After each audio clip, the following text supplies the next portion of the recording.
सबसे पहले सभी पत्रकार बंधुओं का मैं हृदय की गहराइयों से धन्यवाद करना चाहता हूं और मैं आपको बताना चाहता हूं कि हमारा जो संगठन है राष्ट्रीय पिछड़ा दलित अल्पसंख्यक मोर्चा, उसके बैनर तले आज वीडियो कॉन्फ्रेंस और जो हमारे मंचासीन पदाधिकारी हैं उनका सम्मान किया गया है। और मैंने इस संगठन को इसलिए खड़ा किया है कि हमारा जो समाज है दलित पिछड़ा और अल्पसंख्यक, वो समाज जाति विशेषकर संगठनों से जुड़ कर के तितर बितर हुआ, अलग अलग हुआ।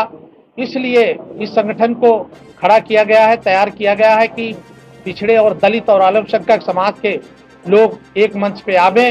तो जो है आज हमारे साथियों ने ये दिखा दिया कि हम सभी लोग पिछड़े दलित अल्पसंख्यक एक मंच पर हैं और इसी तरह से हम लोग आगे बढ़ते रहेंगे और हम समाज को मजबूती देने का काम करेंगे। उनकी जरूरतों के लिए आंदोलन हो चाहे कोई भी लड़ाई हो, उसको लड़ने का काम करेंगे। सर, बात कर लें कि चुनाव से पहले कई संगठन आते हैं जो पिछड़े वर्ग की बात करते हैं, लेकिन चुनाव के बाद गायब हो जाते हैं। देखिए, मेरा किसी पार्टी से कोई सरोकार नहीं है, कोई लेना देना नहीं है। मैं किसी पार्टी के विषय में कोई कुछ बोलना नहीं चाहता, ना ही मैं सरकार के विषय में कुछ बोलना चाहता हूँ। मेरा सामाजिक संगठन है और ये सामाजिक संगठन जो है अराजनीतिक है, इसलिए इसमें मैं राजनीति की कोई बात करना नहीं चाहता। तो मैं राजनीति की बात नहीं कर रहा हूँ, मैं कह रहा हूँ कि ऐसे बहुत संगठन है, राजनीति की है आपका, लेकिन जब समाज की बात आती है तो फिर गायब हो जाते हैं। उसको लेकर क्या कहेंगे? किस तरह आप जो सभी पिछड़े लोग उनको जोड़ेंगे, किस तरह संगठन को मजबूत करेंगे? देखिए, जहाँ तक बात आपने पूछी है कि ये सवाल आपका है कि हम लोग जो संगठन आते हैं और बिखर जाते हैं, चले जाते हैं, बाद में गायब हो जाते हैं, ऐसा आपका सवाल है। तो इस पर मैं यही कहना चाहूँगा कि कुछ लोग हैं जो इस तरह के काम करते हैं और संगठन का जो है चुनाव का जब काम खत्म हो जाता है तो उनका भी काम खत्म हो जाता है। बिकाऊ टाइप के संगठन भी हो सकते हैं, लेकिन हमारा संगठन मजबूती के साथ खड़ा रहेगा और किसी भी हद तक हमें जाना पड़े, हम लोग किसी से किसी प्रकार का कोई समझौता नहीं करेंगे और ना ही संगठन को बिखरने देंगे। अभी तक समाज में कितने लोगों को आपने जोड़ा है? हमारा जो है संगठन इस समय देश के 18 राज्यों में काम कर रहा है, उत्तर प्रदेश सहित, और लगातार हम इसी पे काम कर रहे हैं।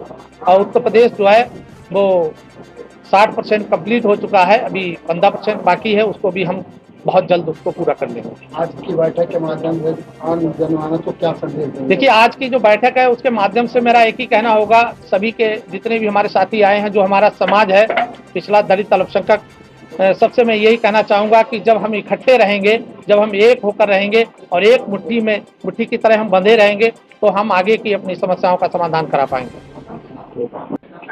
मैं दिनेश चंद्र, उत्तर प्रदेश विधानसभा सचिवालय में मैं विशेष सचिव पद से सेवानिवृत्त हूँ और मैं इस मोर्चे का, इस संगठन का मैं प्रदेश संरक्षक। सबसे पहले हम अपने पत्रकार बंधुओं का बहुत बहुत धन्यवाद करते हैं।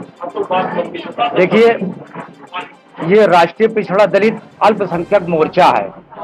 अभी हमारे राष्ट्रीय अध्यक्ष महोदय से आपने एक प्रश्न किया था कि बहुत से ऐसे संगठन, सामाजिक संगठन तैयार हुए और चुनाव के समय या चुनाव के बाद उनका पता नहीं।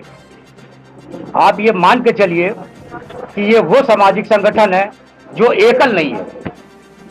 जितने भी सामाजिक राष्ट्रीय स्तर पे आपने देखे होंगे वो एकल होंगे। वाल्मीकि समाज, भांडुप समाज, जितने भी सामाजिक संगठन है, लेकिन इस सामाजिक संगठन की 2023 में जब स्थापना हुई तो वहां के संस्थापकों ने बहुत ही अनुसंधान करने के उपरांत इस मोर्चे का नाम राष्ट्रीय पिछड़ा दलित अल्पसंख्यक मोर्चा रखा, जिसमें हमारे मुस्लिम भाई, पिछड़े समाज के लोग, दलित समाज के लोग सभी इसमें सम्मिलित हैं। और किसी भी समस्या का समाधान करने के लिए हम एकजुट होकर उत्तर प्रदेश सरकार के पास मंच के माध्यम से अपनी बात सुचारू रूप से वहां पहुंचाएंगे। बैठक की जा रही है। देखिए, पहले मैं मीडिया के लोगों को और पत्रकारिता से जुड़े पत्रकार महोदयों को मैं कोटि कोटि धन्यवाद और साधुवाद देता हूं। आप जैसे लोगों के वजह से ही हमारी छोटे छोटे लोगों की बड़ी बड़ी बातें पहुंच जाती है। इसके लिए मैं पहले पहले सभी को साधुवाद और धन्यवाद देता हूँ। ये मुझे 2 दिन पहले बताया कि ये संगठन बन रहा है और आप लोग तो अच्छी तरीके से जानते हैं, मैं आलोक सिंह जी के साथ किया हूँ, शिवसेना जी के साथ किया हूँ, विशेष सचिव रहा हूँ। तो मेरा ये कहने का मतलब है कि ये जो संगठन बनाया गया ये एनजीओ का संगठन, और इसका मुख्य उद्देश्य क्या है कि दलित, पिछड़ा, किसी भी जात का जो वंचित समाज के लोग हों, इसमें हमारा जो रोल रहेगा, जो मेरा व्यक्तिगत रोल रहेगा, जो सरकार की योजनाएं होती हैं हरी, चाहे अल्पसंख्यक की विभाग का हो, चाहे दलित समाज का हो, चाहे पिछड़ी जमात का हो, चाहे आर्थिक रूप से पिछड़े लोगों का हो, उसको कंप्लायंस कराना